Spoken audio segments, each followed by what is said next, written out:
आज दुनिया कह रही है कि अब्दुल कुछ नहीं जानता, अब्दुल कुछ नहीं जानता, अब्दुल तो सिर्फ पिंचर जोड़ता है, अब्दुल तो सिर्फ पिंचर जोड़ता है। मगर मेरी बात सुनो, अब्दुल की हिस्ट्री ये है, अब्दुल की हिस्ट्री ये है, अब्दुल की निसाबी किताब कुरान ये कहती है। अल्लाह अल्लाह, आज 15वीं सदी में मुरादाबाद के डॉक्टर बता रहे हैं, अल्ट्रासाउंड की मशीन बता रही है बच्चे की नशोनुमा कैसी है, बच्चा कैसे बनता है, बच्चे की खलकत कैसे होती है, बच्चे की हार्ट बीट कैसी होती है। मगर मुझे ये तो बताओ, जब 1450 साल पहले ना इस तरह के डॉक्टर थे, ना ब्रिटिश था, ना जापान की यूनिवर्सिटियां थी, ना चाइना का तरक्की याफ्ता माहौल था, फिर मुझे बताओ अल्लाह अल्लाह ये किसने बताया? जब पूरी दुनिया में किसी मशीन या किसी सिस्टम का वजूद नहीं था तो अल्लाह अल्लाह बच्चा कैसे होता है? ये अल्लाह की किताब कुरान बता रही है, ये मुस्तफा पर जो किताब नाज़िल हुई है, अब्दुल्ला की निसाबी किताब कुरान अजीम बता रहा है। इसलिए कि कुरान अजीम में तिब्यान लिकुल्ल शै, हर चीज का बयान है। लेकिन ये तो हमारी कमी है कि पढ़ते नहीं, सुनते नहीं, समझते नहीं। हमने कुरान को सिर्फ समझा है कुरान तीजे के लिए है, 10वें के लिए है, 40वें के लिए है, 20वें के लिए है। मगर जनाब सुनो, कुरान सिर्फ तीजे के लिए नहीं, 10वें के लिए नहीं, 20वें के लिए नहीं, 40वें के लिए नहीं, बल्कि कुरान तुम्हें बताएगा जीना कैसे है, कुरान तुम्हें बताएगा खाना कैसे है, कुरान तुम्हें बताएगा रहना कैसे है। इसलिए कि कुरान ने फरमाया वलिल्लाहिल इज्जतु वल रसूलिही वल मुमिनीन। अरे इज्जत के लिए परेशान मत हो, अल्लाह फरमाता इज्जत अल्लाह ने अल्लाह के लिए है, रसूल के लिए है। या अल्लाह और उसके रसूल को जो मानते हैं इज्जत उनके लिए। वाह भाई वाह, सुभान अल्लाह। नारे तकबीर, नारे रिसालत, उलमाए अहले सुन्नत, जश्न ईद मिलादुन नबी, नारे तकबीर, नारे रिसालत। अच्छा खत्म कर दूं या एक नुक्ता पॉइंट बता दूं आपको, तो सुनने के लिए जरा थोड़ी एक्टिव हो जाइए। मुसलमान कभी सुस्त नहीं होता है, और सुस्त हो गए तो कभी कामयाबी नहीं मिलेगी। सुस्ती और कामयाबी एक साथ जमा नहीं होती। मेरे नबी सुस्ती से पनाह मांगते थे, अल्लाहुम्मा इन्नी अऊज़ु बिका मिनल कसल। मेरे नबी सुस्ती से पनाह मांगते थे। सुस्ती सबसे बड़ी बीमारी है और खतरनाक बीमारी है। सुस्ती का इलाज नहीं है। सुस्ती आ गई तो कामयाबी से कोसों दूर हो जाओगे। हमेशा एक्टिव रहो, उम्र कुछ भी हो जाए, मुसलमान कभी बूढ़ा नहीं होता। बोल दो जरा सुभान अल्लाह। हमेशा एक्टिव रहना चाहिए। अब सुनो, मैंने कहा दर्द गोश्त के लोथड़े से होता है। मेरे नबी को गोश्त का लोथड़ा मत समझना। बोल दो जरा सुभान अल्लाह। सुभान अल्लाह। अल्लाह करे तुम्हारी समझ में आ जाए। मेरे नबी को गोश्त का लोथड़ा मत समझना, और मेरे नबी को हमारी तुम्हारी तरह भी मत समझना।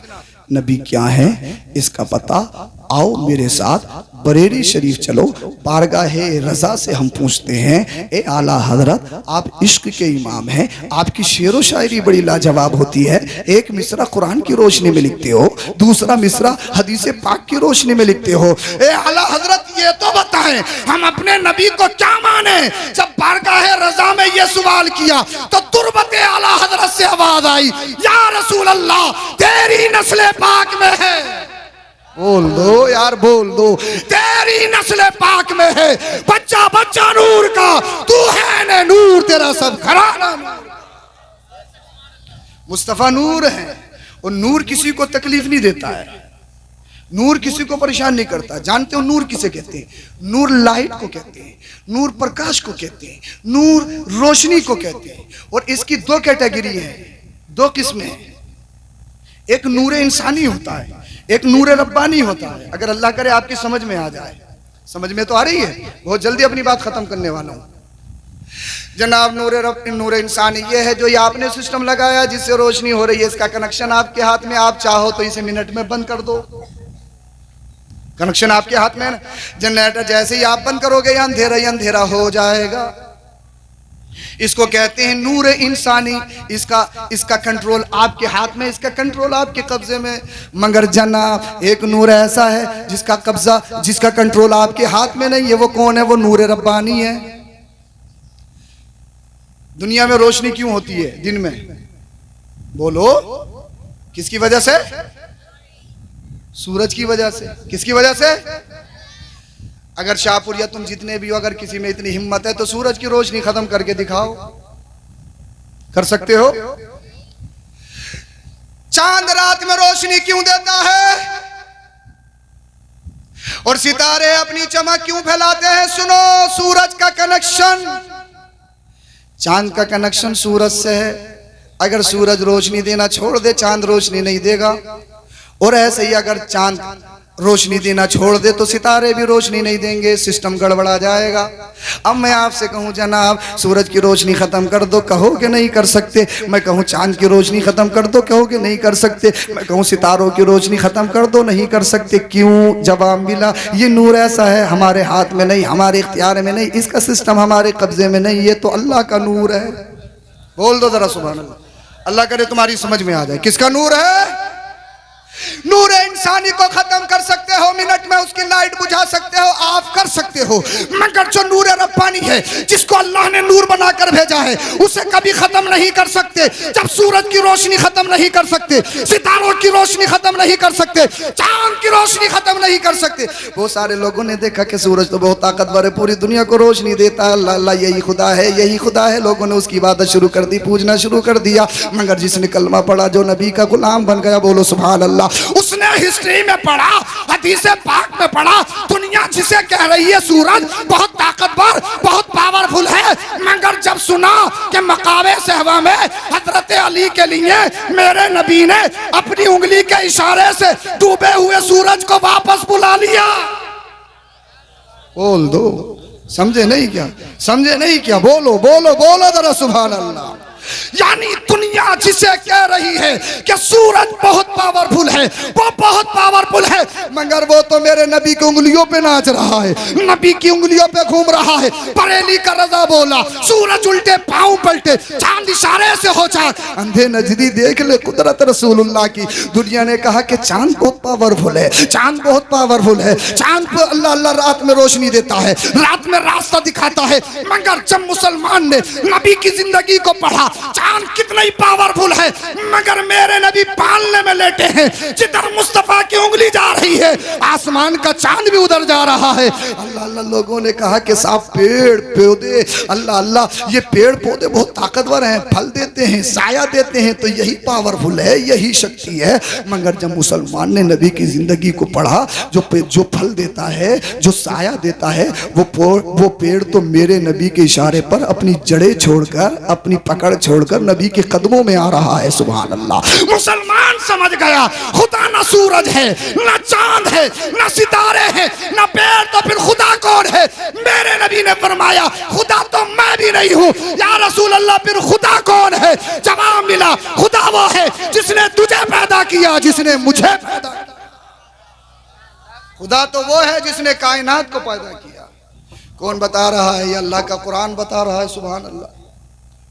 हम परेशान होते हैं, नींद नहीं आती तो कॉमेडी देखते हैं, हमें नींद नहीं आती तो हम गेमिंग करते हैं। लास्ट बात बता रहा हूं, बात खत्म करूंगा। हमें नींद नहीं आती तो हम सीरियल देखते हैं। मगर सुनो, अल्लाह ने फरमाया ला बिज़िक्रिल्लाहि तत्मइन्नुल कुलूब, न दौलत से, दुनिया से, न घर आबाद करने से तसल्ली दिल को मिलती है, खुदा को याद करने से। मेरे नबी सल्लल्लाहु अलैहि वसल्लम के दौर में एक कानून बनाया गया, राब्ता बनाया गया। वो जुबैर जमाली हैं। ट्रेन नहीं आएगी तुम्हारे गांव में, पटरी नहीं है, इतनी गौर से मत देखो, कोई नई चीज नहीं है। इनकी नाते पाक आपने सुन ली है, बोलो जरा सुभान अल्लाह। लास्ट बात सुन लो, बात खत्म कर लो। मैंने पहले ही कहा है, जब तक आपके जहन हाजिर नहीं होंगे, न बोलने वाला बोल सकता है, न आप समझ सकते हो। कभी कभार ऐसा होता है कि सब समझ में नहीं आया, समझ में नहीं आया, जलसा फिलोप हो गया, जलसा फिलोप हो गया। मैं कहूँगा समझ में तो तभी आएगा जब समझने के लिए बैठे हो। पता लगा बाहर ही खड़े हुए और चले गए, साहब समझ में नहीं आया, समझ में नहीं आया। बात तो यह कि समझने की कोशिश ही नहीं की। समझ में वही आता है जिसे इंसान समझने की कोशिश करता है। मेरे नबी के दौर में कानून बना दिया गया। क्या कानून? कि कोई भी मोहम्मद बिन अब्दुल्ला से मिलेगा नहीं, उनके ज़बानी कुरान नहीं सुना जाएगा। इसलिए जो मोहम्मद बिन अब्दुल्ला से मिलता है, मारने जाता है, उनके कदमों पे मर के आता है। ये कानून लगाया दुनिया का सबसे बड़ा आतंकवादी अबू जहल, जो इंसानियत के नाम पर धब्बा पत्थर दिल अबू जहल ने कानून बना दिया, कोई भी मोहम्मद बिन अब्दुल्ला की बात को नहीं सुनेगा। अबू सुफियान भी साथ में शरीक, अखनस भी साथ में शरीक। मगर जैसे ही रात होती नबी कुरान पढ़ते, अबू जहल छुप छुप के नबी का कुरान सुनता। बोल दो कौन? जो सबसे बड़ा सरगना लीडर है, लीडर जो अपने आप को कौम का सरदार कहे, सैयदुल वादी कहे। अबू जहल नबी के ज़बानी छुप छुप के कुरान सुन रहा। मुझे बताओ, अगर मिस्र का कोई कारी यहाँ पर कुरान आके पढ़ने लगे तो आपका दिल ये चाहता है कि पूरी जिंदगी कुरान पढ़ता रहे, हम पूरी जिंदगी कुरान शरीफ सुनते रहे। और मेरे नबी कुरान शरीफ पढ़ते होंगे तो फिर कैसा पढ़ते होंगे? मैं क्या बयान कर सकता हूँ, आप कैसे सुन सकते हो? तसव्वुर कर लो, मुस्तफ़ा जिन पर नाजिल हुआ है कुरान वो पढ़ते होंगे तो कैसा पढ़ते होंगे? अबू जहल छुप के कुरान सुन रहा है। अखनस ये भी बड़ा वाला था, ये भी पहुंच गया। अबू सुफियान ये भी पहुंच गया। जब रात गुजरी, इन तीनों के आने का वक्त हुआ। अबू जहल ने अखनस को देखा, अखनस ने अबू सुफियान को देखा। अखनस अबू जहल से बोला, अबू जहल कैसे आए हो? अबू जहल ने बातें बनाना शुरू कर दी, कुछ नहीं कुछ नहीं कुछ नहीं। अखनस बोला, अबू सुफियान कैसे आए हो? बोले बातें मत बनाओ, जिस काम के लिए आए हो वो बताओ ना कि आए क्यों हो। कुरान शरीफ सुनने के लिए आए। अबू जहल बोला, तीनों के दरमियान बात है, तीनों तक महदूद रखो वरना काम खराब हो जाएगा, पार्टी गिर जाएगी। रोक लगाने वाले हम हैं, कानून बनाने वाले हम हैं, और अगर बनाने वाले तोड़ दे तो साहब मिंबर गिर जाएंगे, काम खराब हो जाएगा। बोले चलो आज जो हो गया, मगर कल से कोई नहीं आएगा, इसलिए कि अगर किसी ने देख लिया तो फिर काम खराब हो जाएगा। तीनों ने मुआहदा करा। दिन गुजर गया, रात जैसे ही आई, अबू जहल बिस्तर पे लेटा, कभी इधर करवट ले कभी उधर करवट ले। नींद कहां आए जो नबी की जबानी कुरान शरीफ सुन ले। अबू जहल तड़प रहा है, अबू जहल बेचैन है। अखनस की भी यही कंडीशन है, अबू सुफियान की भी यही कंडीशन है। जब रात का कुछ हिस्सा गुजर गया, अबू जहल अपने दिल में बोला, तुझे नींद आएगी नहीं, और जो दिल कहता है वो कर ले, इसलिए कि वो दोनों से तो वादा हो गया, वो दोनों तो घर रहेंगे, वो आएंगे ही नहीं। अबू जहल से रुका नहीं गया। अबू जहल सेकंड नाइट भी नबी की ज़बानी कुरान शरीफ सुनने के लिए पहुंच गया। यही कंडीशन अखनस की थी। अखनस भी सोचे अबू सुफियान या अबू जहल आएगा थोड़ी, तू मौका मार ले, इसलिए कि दिल को जहां सुकून मिलता है इंसान वहीं जाता है। बोल दो जरा सुभान अल्लाह। इंशाअल्लाह ईमान ताज़ा हो जाएगा। जो इसका निचोड़ और इसका रिजल्ट आपके जहनों तक मैं पहुंचाऊंगा। अखनस भी आ गया, अबू जहल भी आ गया। रात जैसे ही गुजरी, तीनों के जाने का वक्त हुआ। तीनों ने एक दूसरे को देखा, नजरें छुपाने लगा। अबू जहल कैसे आए? अखनस बोलो मत, तुम बताओ कैसे आए। अबू सुफियान ज्यादा करने की जरूरत नहीं है, तुम कैसे आए? तीनों ने कहा, पानी सर से चढ़ गया, काम खराब हो जाएगा। अगर किसी ने देख लिया ना, सारा काम खत्म हो जाएगा, सत्ता गिर जाएगी। जिस चीज पर पाबंदी लगी है, कानून बनाया है कि मोहम्मद बिन अब्दुल्ला से कोई मिलेगा नहीं, उनकी ज़बानी कोई कुरान शरीफ सुनेगा नहीं। और जो कानून बनाने वाले हैं बड़े बड़े, वो छुप छुप के नबी की ज़बानी कुरान शरीफ सुन रहे हैं। अबू जहल बोला, भाई मानोगे नहीं, एक काम करो, एक मुआहदा करते हैं, एक कागज लो, तहरीर लिखते हैं, कल से जो आएगा पार्टी से निकाल दिया जाएगा और पेनाल्टी देनी पड़ेगी। तुम ऐसे नहीं मानोगे? बोले अबू जहल जरा कम बोलो, मान तो तुम भी नहीं रहे हो। बोल दो, मान तो तुम भी नहीं रहे हो, कंडीशन तो तुम्हारी भी यही है। एक खत लिया, तहरीर लिखी। तहरीर लिखने के बाद तीनों ने मोहर लगा दी, सिग्नेचर कर दिया कि कोई नहीं आएगा, कोई नहीं आएगा, कोई नहीं आएगा। तीसरा दिन तो गुजर गया, मगर जैसी तीसरी रात आती है, अबू जहल करवटें बदल रहा है, आंखों में नींद नहीं आ रही है, जहन मेरे नबी की तरफ है। अखनस की भी यही कंडीशन है, अबू सुफियान की भी यही कंडीशन है। जब बहुत हिस्सा गुजर गया, अबू जहल ने दिल में सोचा, आज तो मुआहदा हुआ है, वो दोनों थोड़ी आएंगे। जब नींद आ ही नहीं रही है, जब सुकून मिल ही नहीं रहा, तो वहां चल जहां दिल को सुकून मिले। आ गया अबू जहल तीसरी रात। कौन? जो सबसे बड़ा आतंकवादी है, मेरे नबी का सबसे बड़ा दुश्मन। हक सर चढ़ के बोलता है। हर जुल्म की एक लिमिट है, एक इंतहा खत्म होना है। जालिम कोई बाकी नहीं रहा है। बड़े बड़े अच्छे बड़े बड़े कर्रोफर दुनिया में आए जिनकी मूंछों पे चिराग जलते थे, काम खत्म हो गया। एक दिन तुम्हें भी जाना, एक दिन मुझे भी जाना, दुनिया में तो कोई रहा ही नहीं है, जाना सबको है। वो मैंने बताया इस दुनिया में जिंदा रहना है तो कौम के लिए कुछ करना पड़ेगा। अबू जहल आ गया, अखनस भी आ गया, यही सोच के अबू सुफियान भी आ गया कि आज थोड़ी कोई आएगा, आज थोड़ी कोई आएगा। तीसरी नाइट थी, तीसरी रात थी साहब, जब मेरे नबी ने कुरान शरीफ की तिलावत फरमाई, जब ख़त्म की तिलावत ये अपने घर को जाने लगे। अबू सुफियान ने अबू जहल को देखा, अबू जहल ने अखनस को देखा। अब तीनों की बात है, अल्लाह अल्लाह, तीनों की नजरें नहीं मिल रही कि कायदा कानून तोड़ दिया, कायदा कानून तोड़ दिया, कायदा कानून तोड़ दिया। अल्लाह अल्लाह। अब यहाँ पर एक बात रोक के मैं कहता हूँ, तफसीर जलालैन शरीफ में तफसीर सावी के हवाले से एक बात लिखी है। किसी ने अबू जहल से पूछा, अबू जहल ये बता, बार बार नबी की ज़बानी कुरान शरीफ सुनने के लिए जा रहा है, तेरी दुश्मनी एक तरफ है, मगर ये तो बता मोहम्मद बिन अब्दुल्ला के बारे में तेरा कॉन्सेप्ट क्या है, तेरा ख्याल क्या है, तेरा ओपिनियन क्या है, वो ज़रा वो बता दे। बोल दो ज़रा सुभान अल्लाह। मेरी तकरीर का निचोड़ है, अल्लाह करे आपके जहनों तक पहुंच जाए। और अगर आपके दिलों में पत्थर के टुकड़े नहीं, अगर गोश्त का टुकड़ा है तो फिर ज़मीन में जरूर इनकलाब पैदा होना चाहिए। अल्लाह अल्लाह। किसी ने पूछा, अबू जहल बता मोहम्मद बिन अब्दुल्ला के बारे में ओपिनियन क्या है, कॉन्सेप्ट क्या? अबू जहल बोला, किसी से कहोगे तो नहीं? छुपाना चाह रहा था, ऐसी छुपी 15वीं सदी में शाहपुर में भी जिक्र हो रहा है। अबे छुपती वो है जिसे रब छुपाए, और जिसे अल्लाह जाहिर करे कोई छुपा ही नहीं सकता है। छुपता वही है जिसे खुदा छुपाए।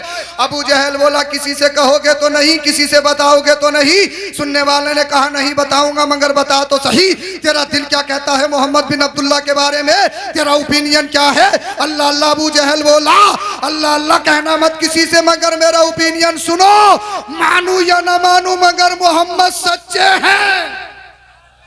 अब भी नहीं बोलोगे, अब भी नहीं बोलोगे तो फिर कब बोलोगे?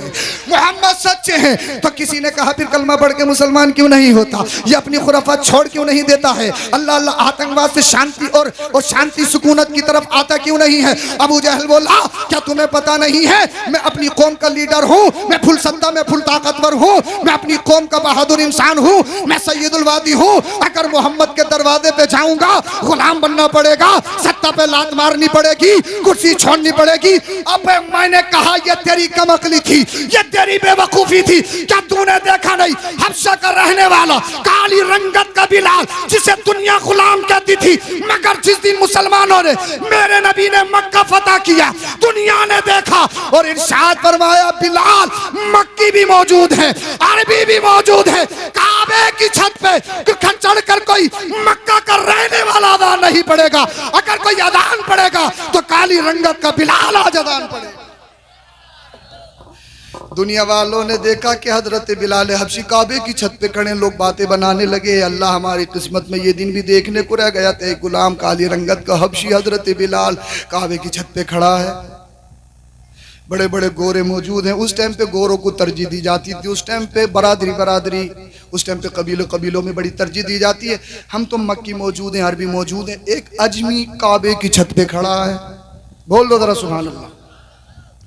कुरान की आयत नाजिल हुई, इन्ना अकरमकुम इंदल्लाहि अत्काकुम। ए हबीब, इन्हें बता दो, यहाँ नस्ब नहीं चलेगा, यहाँ कबीला नहीं चलेगा, यहाँ खानदान नहीं चलेगा, यहाँ पावर नहीं चलेगी। ए अल्लाह, फिर क्या चलेगा? जवाब आया, देखना ये है जिसके दिल में इसके रसूल का जाम है, जो सच्चा पक्का आशिक़े नबी है, वो दुनिया का भी इमाम है। जब कब्र में जाएगा वहां भी चैन की नींद सुला दिया जाएगा। इसलिए शायर ने कहा है, जब तक बिके ना थे कोई पूछता न था, तुमने खरीद के आका अनमोल कर दिया। तो शाहपुर कुर्बो जवार के जिंदा दिल मुसलमान हो, अगर तुम्हें नींद ना आए, प्रॉब्लम हो, परेशानी हो, रंजो अलम ने घेर लिया हो, तो सोशल मीडिया का यूज ना करो, कुरान शरीफ पढ़ना शुरू कर दो या कुरान शरीफ सुनना शुरू कर दो, तुम्हारा गम दूर हो जाएगा, तुम्हारी परेशानी दूर हो जाएगी। इसलिए आप सच्चे पक्के मुसलमान बन जाइए। और तुम्हारे लिए निसाबी किताब कुरान करीम की शक्ल में एक मुकम्मल ज़ाब्ते हयात है, उसको मजबूती के साथ पकड़ना है। समझ रहे हैं आप लोग? और अपने बच्चों को मजदूर मत बनाइए, मजदूर मत बनाइए। अगर बाइज्जत शहरी रहना चाहते हो तो अपने बच्चों के हाथों में ईंट गारा नहीं बल्कि उनके हाथों में कलम दे के उन्हें अच्छा इंसान बनाना है। बोल दो जरा सुभान अल्लाह। जलसे का मतलब यही है, दीन सिर्फ मस्जिद मदरसा नहीं है, दीन सिर्फ मस्जिद मदरसा नहीं है। अपनी कौम को जुमा इस्लाम में इसीलिए रखा गया है ताकि इमाम जुमा वो तकरीर करे जो कौम की ज़रूरत हो, इसीलिए जुमा कायम किया गया इसलिए। और अपनी माँ बहनों से भी गुजारिश है, अल्लाह और उसके रसूल का वास्ता, इर्तिदाद से बचिए, अपने ईमान की हिफाजत कीजिए, अपने पर्दे की हिफाजत कीजिए।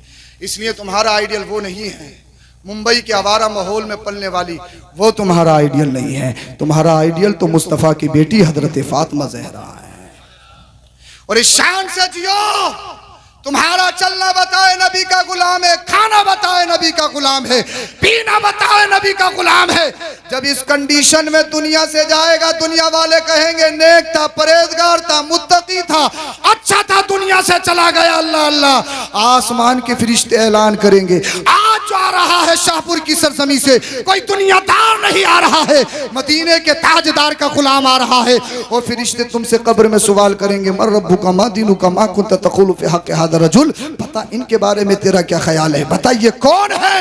एक आशिक रसूल बढ़ चढ़ के कहेगा, फरिश्तों सवाल बाद में करना, पहले नबी के कदम तो चूम लेने दो। शहरे यारे इरम, ताजदारे हरम, लो बहारे शफात पे लाखों सलाम, जमीनो जमा मकीनो मकान, चुनियो चुना, बने दो जहां, दहन में ज़बा, गाली देने के लिए नहीं, गाना गाने के लिए नहीं, सबको शितम करने के लिए नहीं, चुगली करने के लिए नहीं, झूठ बोलने के लिए नहीं, गीबत करने के लिए नहीं, दहन में ज़बा, बदन में है जा, मारने के लिए नहीं, अपनी ताकत का लोहा दिखाने के लिए नहीं, बदन में है जा, पैसा कमाने के लिए नहीं, पैसा कमाओ, जायज़ कमाओ, कोई नाजायज़ नहीं है, हराम नहीं है, शरीयत ने कोई फाउंडेशन नहीं लगाया, जितना चाहो कमाओ, करोड़पति नहीं, मैं तो दुआ करूंगा अरबपति बन जाओ, मगर याद रखो ड्रीम 11 से कभी अरबपति नहीं बनोगे, जुए से कभी अरबपति नहीं बनोगे, बर्बाद हो जाओगे, तुम्हारी नस्लें बर्बाद हो जाएंगी। शराब से, नशे से कभी भी तुम तरक्की नहीं कर सकती, इसलिए कि नशा और शराब तुम्हारी इज्जत खत्म कर देता, तुम्हारी सेहत खत्म कर देता, तुम्हारी अक्ल खत्म कर देता है। अबे तुम उनके गुलाम नहीं हो। आला हजरत बोले, हम आए यहाँ, बोल दो जरा, तकरीर खत्म है, हम आए यहाँ, उठे भी वहां, उठे भी वहां, उठे भी वहां, और जिंदगी का निचोड़ ये है, या रसूल अल्लाह तुम्हें जाना तुम्हें माना, न रखा खैर से काम, लिल्लाहिल हम्द में दुनिया से मुसलमान गया, जिएंगे तो नबी की मोहब्बत में, मरेंगे तो नबी की मोहब्बत। आंधी आएंगी। और जब एक चीज और है, जब आप आसमान में उड़ेंगे तो चील कौवे तो टकराने, या तो अपने घर में बैठिए, घर में बैठने वाला इंसान जो बिल्कुल बेकार हो उसका कोई मुखालिफ नहीं होता है, उससे कोई मतलब भी नहीं होता। इमाम साहब जब तक साइकिल पे हैं तो पूरे महल्ले में कोई उसका मुखालिफ नहीं होता है। बड़े नेक होते इमाम साहब जब तक साइकिल में हैं, इनसे बड़े अच्छे हैं, बड़े नेक हैं, बड़े सीधे हैं। और जैसे ही अगर वो कार पे आ गए तो लोग हिसाब लगाना शुरू कर देते हैं। ये मिजाज है कौम का, ये मिजाज है कौम का। अब जब आसमान में उड़ेंगे तो चील कौवे तो टकराने हैं, मगर अगर आप में हिम्मत नहीं है तो घर बैठिए, और हिम्मत है तो पहाड़ की तरह मजबूती के साथ खड़े होइए। आंधियां आएंगी, तूफान आएंगे, इंशाअल्लाह हम पूरी मजबूती के साथ खड़े रहेंगे और इंशाअल्लाह बेड़ा भी पार हो जाएगा। जंग हौसलों से जीती जाती है, जंग हिम्मत से जीती जाती है। अल्लाह इनको, आपको, सबको सलामत रखे, और जो परेशान हाल हैं अल्लाह पाक उनकी परेशानियों को दूर फरमाए। अल्लाह पाक वतन अजीज मुल्क हिंद में अमन व अमान सुकून अता फरमाए, हर तरह की बेराह रवी को दूर फरमाए। सारे जहां से अच्छा हिंदुस्तान हमारा, हम बुलबुले हैं इसकी गुलसितां है हमारा। अब मोहब्बत के साथ, इंतहाई अकीदत के साथ, अच्छे सुनने के लिए तैयार हो गए यहाँ?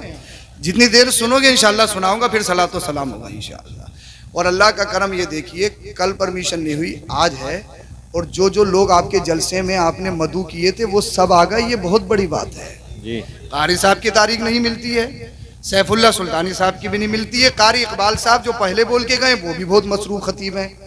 हम भी जगह जगह मिलाद शरीफ में जाते रहते हैं, तो ये अच्छा था कि करीब में था, वहाँ भी हाजिरी हो गई, वहाँ भी वादा पूरा हो गया, और आपसे भी मुलाकात हो गई। और माशाअल्लाह ये आपके इलाके की दो मोतबर हस्तियाँ ये भी तशरीफ ले आए। अल्लाह पाक आप सबको सलामत रखे, इंतहाई अकीदत मोहब्बत के साथ। आवाज़ें चाहें आपकी पस्त हों, दिल मदीने की जानिब झुका हो, इसलिए कि मेरा नबी जैसे जोर से सुनता है वैसे ही दिल की आवाज को भी सुनता है। बरेली का रजा बोला, दूरों नजदीक के सुनने वाले वो कान, काने लाले करामत पे लाखों सलाम। आवाज चाहे कितनी पस्त हो, दिल की आवाज हो, मोहब्बत के साथ दरूद शरीफ का नजराना पेश करें। पढ़िए अल्लाहुम्मा सल्ली अला सय्यिदिना व मौलाना मुहम्मद वबारिक वसल्लिम सल्लल्लाहु अलैहि वसल्लम अलैका या रसूलल्लाह सल्लल्लाहु अलैहि वसल्लम। हमारे मौलाना काजिम साहब तशरीफ रखते हैं और हमारे लियाकत हकीम जी वो भी तशरीफ रखते हैं। हमारी ओबरी की नेताजी के साथ पूरी टीम है। अल्लाह आप सबको इन सबको सलामत रखे। हमारे और दीगर अइम्मा हजरात भी हैं। अब मैं अपनी बात शुरू करता हूँ और कोशिश करता हूँ जिस आयत को मैंने मौजूद सुखन बनाया है उसी के अकॉर्डिंग चंद मारूजात आपकी बारगाह में रखूंगा। ये समझ लीजिए तकरीरी जोहर दिखाना मकसूद नहीं है, सिर्फ दिल का दर्द और आपको थोड़ी देर पढ़ाना है। तकरीर ये नहीं कि आप कितना चीखे, तकरीर इसका मतलब नहीं कि आपने पिंडाल सजाया, जलसा इसका मतलब नहीं कि आप आए आपने उलमा का चेहरा देखा। तकरीर का मतलब ये नहीं कि आपने लफाजी की, ये तो अपना अपना अलग फन है। तकरीर ये है वो मुअल्लिम वो टीचर सबसे ज़्यादा अहमियत का हामिल है, सबसे अच्छा माना जाता है जो अपनी बात सुनने वालों के जहनों तक अच्छी तरीके से पहुंचा सके। मैं कोशिश करूंगा जो मेरा दिल का दर्द है अच्छे अल्फाज में अच्छे अंदाज में आप तक पहुंचा सकूं। और आप मुझसे वादा करिएगा इंशाअल्लाह आप सुनेंगे खुद भी याद करेंगे और इंशाअल्लाह अच्छी लगे तो दूसरों को तलकीन भी करेंगे। अब सुनिए जिस आयत को मैंने मौजूद सुखन बनाया, अल्लाह पाक इरशाद फरमाता है लक़द मन्नल्लाहु अलल मुमिनीना इज़ बअसा फ़ीहिम रसूला। अल्लाह ने मोमिनों पर एहसान फरमाया कि उनमें अपना रसूल भेजा। अल्लाह ने मोमिनों पर एहसान फरमाया, मेरे नबी का मुझ पर एहसान, हमारे नबी का आप पर एहसान, कायनात के जर्रे जर्रे पर मुस्तफा का एहसान है। बोलो जरा सुभान अल्लाह। हुसैनी रंग चढ़ाइए अपने ऊपर, हुसैनी रंग, इसलिए कि आप घरों की छतों पे, आप घरों की फसीलों पर जो झंडे लगाते हैं, मुमकिन है उन झंडों का रंग महीना 2 महीना या साल 2 साल में फीका पड़ सकता है, मगर अगर इश्क़ रसूल का रंग दिल पे चढ़ जाए, बोल दो, अगर ये दिल हुसैनी रंग में रंग जाए, अगर ये दिल इश्क़ रसूल में रंग जाए तो फिर इंशाअल्लाह जीने का भी मजा है और मरने का भी मजा है। वाह भाई वाह, सुभान अल्लाह। इसलिए कि हम सच्चे पक्के आशिक रसूल हमें बनना है। अब अल्लाह पाक ने फरमाया, अल्लाह ने एहसान फरमाया मोमिनों पर, उनमें अपना रसूल भेजा। अब इस बात को रोककर एक बात आपके गोश गुजार करता हूँ।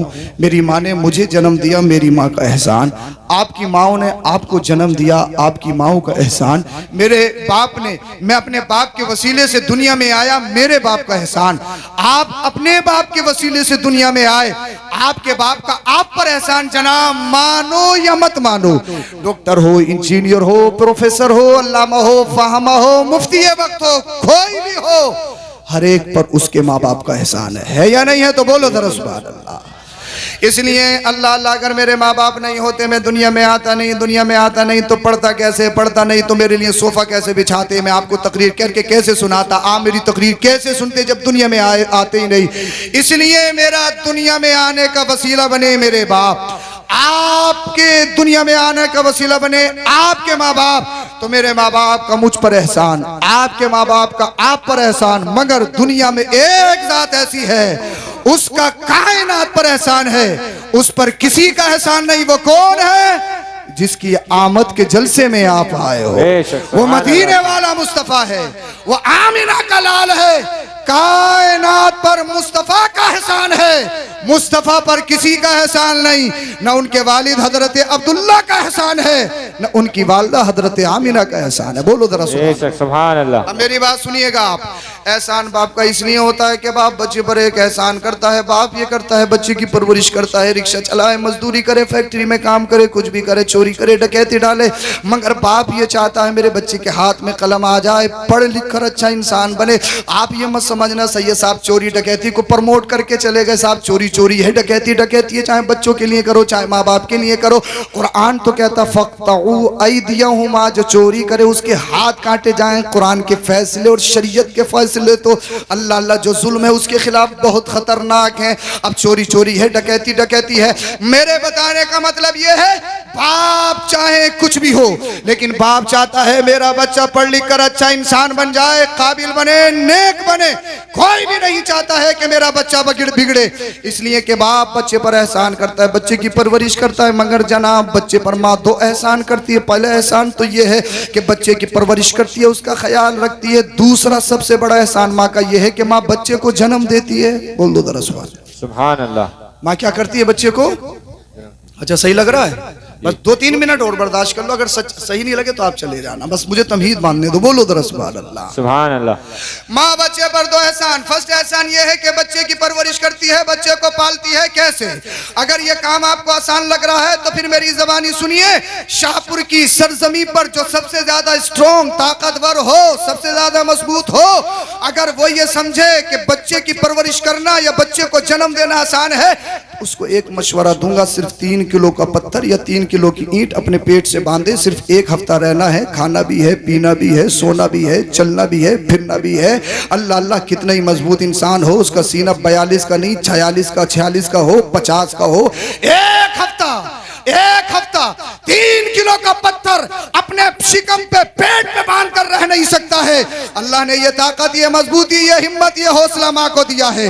अपने बच्चे को शिकम में 9 माह रखती है। अपने बच्चे की परवरिश कैसे करनी है, बच्चे का कैसे ख्याल करना है। मई जून की गर्मी पड़ रही है, फ्रिज घर में मौजूद है, ठंडे पानी को पीने दिल चाहता है, हाथ बढ़ाती है, मगर डॉक्टर की बात याद आई, अगर ठंडा पानी पिया प्रेगनेंसी के दिनों में तेरे बच्चे को नुकसान हो सकता है, बच्चे पे गलत असर मुरतब हो सकते हैं। माँ की ममता तड़पती है, पानी छोड़ दूंगी, बिरयानी छोड़ दूंगी, खाना छोड़ दूंगी, मगर बच्चे को नुकसान नहीं होने दूंगी। एक माँ अपनी ख्वाहिशात का गला घोटकर अपनी पैरों के नीचे रोन देती है। जानते हो किसके लिए?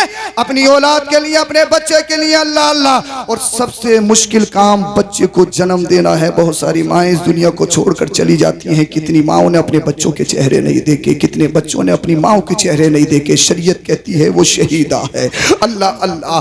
तो माँ का एहसान बच्चे पर इसलिए है कि माँ बच्चे को जन्म देती है, जन्म देने में तकलीफ होती है, प्रॉब्लम होती है। तो मैंने कहा मेरी माँ का मुझ पर एहसान, आपकी माँ का आप पर एहसान, मगर मेरे नबी पर ना आपके वालिद का एहसान है, ना हजरत आमिना का एहसान है। एहसान क्यों होता है? एहसान इसलिए होता है कि बच्चे को जन्म देते हुए माँ को तकलीफ होती है, दर्द होता है, प्रॉब्लम होती है। अब आओ मेरे नबी की वालदा सैयदा आमिना से पूछो, जब आपका बेटा लगते जिगर मोहम्मद बिन अब्दुल्ला इस दुनिया में तशरीफ लाए तो कंडीशन क्या थी, कैफियत क्या थी? हजरत आमिना बोली मेरा बेटा आ गया, मुझे कुछ पता ही नहीं चला। सुभान अल्लाह, सुभान अल्लाह। नारे तकबीर, बोल दो। नारे रिसालत, सरकार की आमद, आका की आमद, सैयद अफरोज मियां साहिब क़िबला। नारे तकबीर, नारे रिसालत। मुस्तफा की अम्मी बोली मेरा बेटा आया, दर्द नहीं, तकलीफ नहीं, प्रॉब्लम नहीं। मैंने कहा हो भी कैसे सकती थी? इसलिए दुनिया के बच्चे आते हैं, अपनी माँ को रुलाते हुए आते हैं। आमिना का लाल, अब्दुल्ला का लख्ते जिगर, मेरा नबी जिनकी आमद के जलसे में आए हो। मुस्तफा दुनिया में किसी को रुलाने के लिए नहीं आए हैं, बल्कि रोते हुए को हंसाने के लिए आए हैं, सुकून देते हुए आए हैं। अब एक बात और यहाँ पर यह बता दूं, तकलीफ क्यों होती है? तकलीफ होती है गोश्त के लोथड़े से। कुरान ने बयान किया, फम्मा खलकनल नुत्फा अलका फखलकनल अलका मुदगा फखलकनल मुदगा इज़ामा फकसौनल इज़ामा लहमा सुम्मा अंशअनाहु खल्क़न आखर फतबारकल्लाहु अहसनुल खालिकीन। कुरान फरमाता है सबसे पहले 40 दिन वो पानी की शक्ल में होता है, नुत्फा होता है, 40 दिन का पीरियड होता है, फिर गोश्त का लोथड़ा बनता है, एक जगह जमा होता है। जब 4 माह कंप्लीट हो जाते हैं, अल्लाह अल्लाह रूह फूकी जाती है, बदन बच्चे के आधा बनना शुरू होते हैं, बच्चे की नशोनुमा होती है। ये कौन बता रहा है? ये अल्लाह की किताब कुरान बता रही है। ये कौन बता रहा है? ये हमारी निसाबी कुरान, अल्लाह की आसमानी किताब कुरान बता रहा है। आज अगर बच्चे की कैफियत क्या है, कंडीशन क्या है, इसको जानना है तो जानने के लिए आपको मुरादाबाद जाना पड़ेगा, अल्ट्रासाउंड करवाना पड़ेगा। अल्ट्रासाउंड बताता है बच्चा कितने दिन का हो गया है, उसकी कैफियत क्या है, उसकी हार्ट बीट क्या